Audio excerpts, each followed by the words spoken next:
इस समय हम लोग फ्लड मैनेजमेंट में लगे रहते थे। तो सूखे की स्थिति तो जरूर है, लेकिन अब 2-3 दिन से चीज़ें इम्प्रूव की है। मुख्यमंत्री जी कल भी डिटेल रिव्यू किए हैं हर एक खेत तक जो पानी पहुंचाने का हम लोग का निश्चय है 2025 तक। कल मुख्यमंत्री जी का डायरेक्शन हुआ उस पर कि नहीं, इस पर काम कराइए इन लोगों को रिपेयर करने का, और उसमें कि वर्ल्ड बैंक से 70% लोन मिलता है और 30% स्टेट गवर्नमेंट लगाती है। सिंचाई सरकार की प्रायोरिटी में नंबर 1 है। 2025 तक कोई 1 इंच जब बिहार में नहीं बचेगा जहां सिंचाई हम लोग नहीं पहुंचा रहे।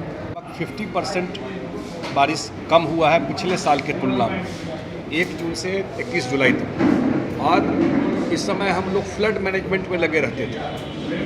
तो सूखे की स्थिति तो जरूर है, लेकिन अब 2-3 दिन से चीज़ें इम्प्रूव की है। सोन कनाल में भी इंद्रपुरी बराज में आज अभी मैं बात कर रहा था तो 14,000 क्यूसेक पानी 8,000 पश्चिमी को दे रहे हैं और 4,000 दूसरे साइड को दे रहे हैं। और कल से सोन कनाल में भी पानी ठीक से आ रहा है, अब कोई समस्या एज सच नहीं है। दूसरा, मुख्यमंत्री जी कल भी डिटेल रिव्यू किए हैं हर एक खेत तक जो पानी पहुंचाने का हम लोग का निश्चय है 2025 तक।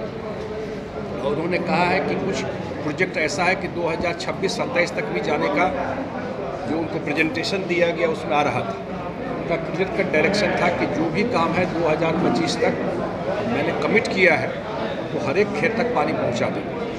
उस पर डिटेल्ड सर्वे कंप्लीट हो चुका है, और वो सर्वे कंप्लीट होने के बाद ऑलरेडी इम्प्लीमेंटेशन का काम शुरू हो गया हर एक डिपार्टमेंट का। इसके अलावा एक पॉइंट जो और मैंने कहा था वो भी बहुत इम्पॉर्टेंट पॉइंट है, वो है कि बहुत सारे बराज और बांध का एक लाइफ हो गया। खड़गपुर झील का हमने बताया कि 146 साल हो गए। बहुत सारे बराज और बांध 25 साल से ऊपर उनका लाइफ है। बीरपुर, वाल्मीकि नगर 50 साल से ऊपर लाइफ हो गया ऐसे। तो वो एक लाइफ जो हो गया, एजिंग तो सबका होता है ना भाई जीवन में, सब तो एज बढ़ता जाता है तो उसकी कैपेसिटी कम होती है, और ऐसे बराज खतरनाक हो जाएंगे कल को कुछ बात हो जाती है तो उसको पूरा रिपेयर करके ठीक करना।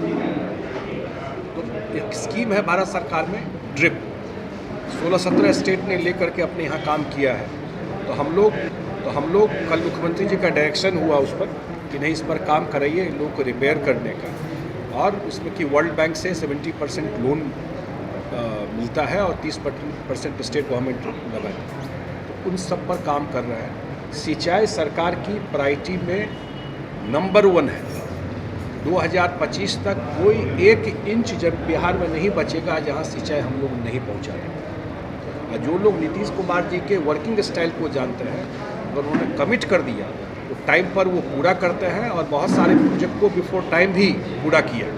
इसी का डिटेल्ड रिव्यू हुआ, और इस बार सूखा देखने के बाद जो समस्या है तो निश्चित रूप से सिंचाई एक प्रायोरिटी है एग्रीकल्चर। इंट्रालिंकिंग नदी जोड़ों वाला जो हम लोग कहते हैं, उस पर भी कल रिव्यू डिटेल हुआ। एक हम लोग का ऑलरेडी बेलवा घाट में चल रहा है सीभर, जो बागमती के पानी को बूढ़ी गंडक में ट्रांसफ़र करने का। अन्य 5-6 योजना हम लोगों ने साउथ बिहार और नॉर्थ बिहार में आइडेंटिफाई किया है, उस पर सर्वे का काम शुरू हो गया है, इंक्लूडिंग कोसी मेचिलिंग।